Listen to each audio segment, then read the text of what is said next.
starting to get into that time of the season when the primetime games also have playoff implications. And then we've got a doozy here as well as Justin Herbert and the 3-4 Chargers fly up to MetLife Stadium to play Zach Wilson and the New York Jets, who are 4-3, above 500. Honestly, never would have guessed that after 4 plays into their season. So wouldn't have thought that this game had major playoff implications here as well. But they keep winning games, coming off just a crazy overtime victory against the New York Giants, and then the Chargers coming off a dominant victory against the Chicago Bears.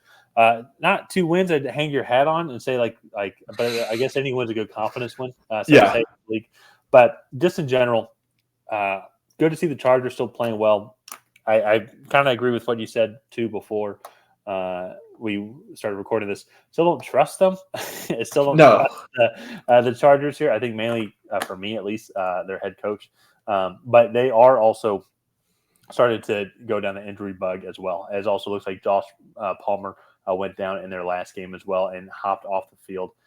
So that's going to be something to watch as well. But Quentin Johnson did seem to pick up some of that slack as well. And Keenan Allen is still awesome. And the same with Austin Eckler.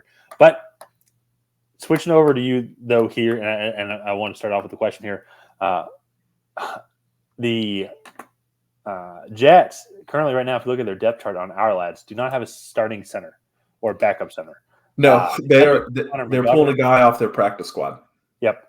Connor McGovern is on IR after last week's game. Wes Schweitzer is also on IR from last week's game. Joe Tippmann's name is in red, and I think you actually confirmed he has a quad injury from the Philadelphia game and is highly questionable. Yeah. So that is already a bunch of offensive line injuries as well. And if you're going to have to be pulling up against practice squad guys, I know the Chargers defense can be shaky at best, but still already when you have a shaky offensive performance who has improved a little bit, if you're the Jets, what are your expectations? What would you try and do in this situation here going up against a crucial Week 9 playoff game or a Week 9 playoff implication game?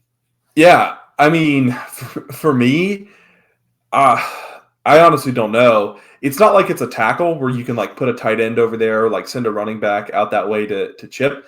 It is the center, which is probably the most underrated offensive line position because they're kind of the commander of that offensive line, right? They're the one telling the guards which way to go. They have to decide in an instant who's going to help overtake one of the defensive tackles and who's going to have to take the one-on-one if that is the situation that they're in. And so it is a really important position and they just don't have one. All 3 of them are injured. So it's going to be interesting to see what they do to try to combat that. With that being said, the Chargers defense, they've improved a lot in the running game, but they haven't really been a huge team to really get after the passer a whole lot this year. I know they have Joey Bosa and Khalil Mack and they make their plays, but they're not one of the more productive teams in the pass rush. So, and I could be mistaken on that. Let me know in the comments if I'm wrong, but I'm pretty sure that this pass rush, they've sacrificed a little bit of it to become better in the running game. So that to me, I think it's going to be an interesting game. I'm very curious because both of these teams, the Chargers, they have a lot of offensive injuries as well. Mike Williams, who is it? Josh Palmer, Gerald Everett is on the injury report as well. So it's just going to be interesting for me to see kind of how all these injuries play out. And I still we're in Week 9, and I still don't really have a read on how good the Chargers could be.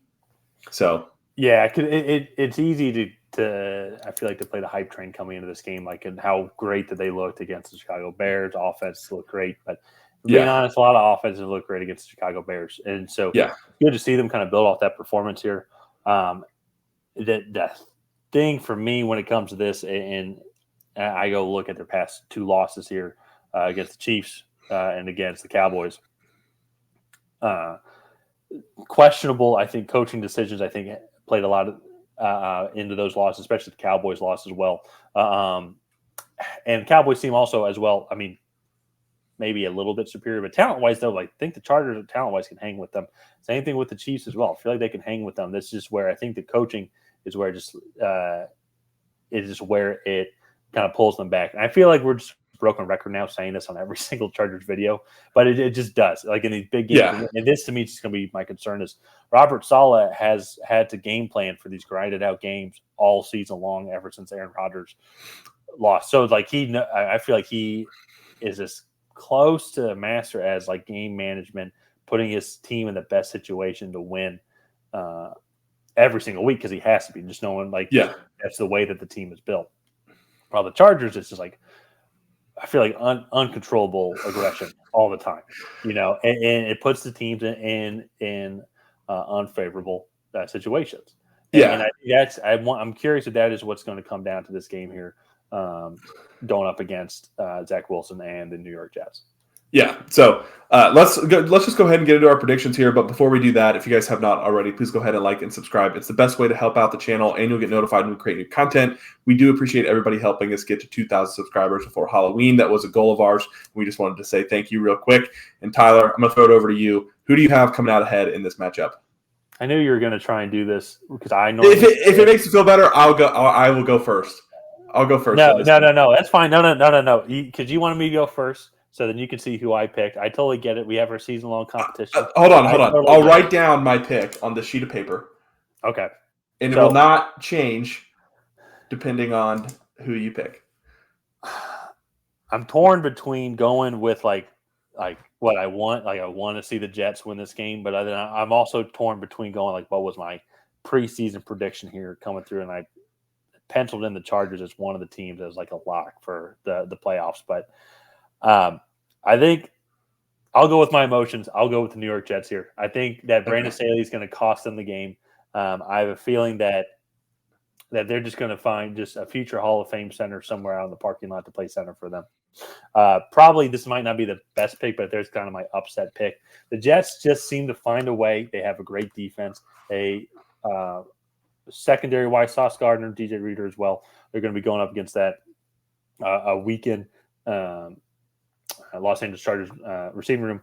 Then as well on top of that, when you have Quentin Williams and a defensive front as well, they're going to be able to get after Justin Herbert. So I see kind of by your coy smile, I think you wrote down the Jets also. I did. Yeah. I don't know if you can see. Oh, that way.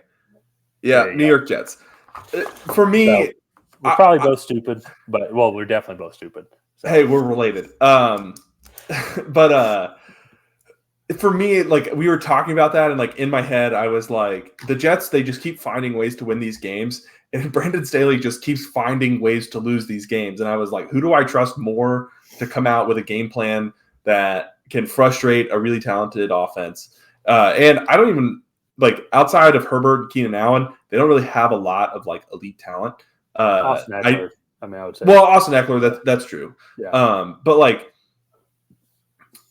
This offensive line, I think, maybe got a little overhyped in the preseason, and so like I'm just not sure how like truly effective this offense is going to be when going up against a top defense. We kind of saw what they looked like against the Cowboys, but that was the Cowboys without Trayvon Diggs, and I think that this Jets defense is probably a little bit better than the Cowboys, just in all around facets of playing defense. So yeah, but for Cowboys me, offense is. It is tremendously better. Yeah. But I'm just going to go with the Jets. I think I just trust Robert Saleh not to make the game-losing mistake, and I trust Brendan Staley will. Mm-hmm.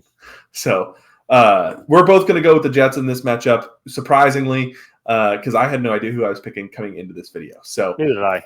Yeah. But it's more fun when both teams are like really like the Miami Kansas City game that we did. Go check that video out. You're going into it and it's like I can see it going either way. That's more fun than like you're coming up with good arguments for both.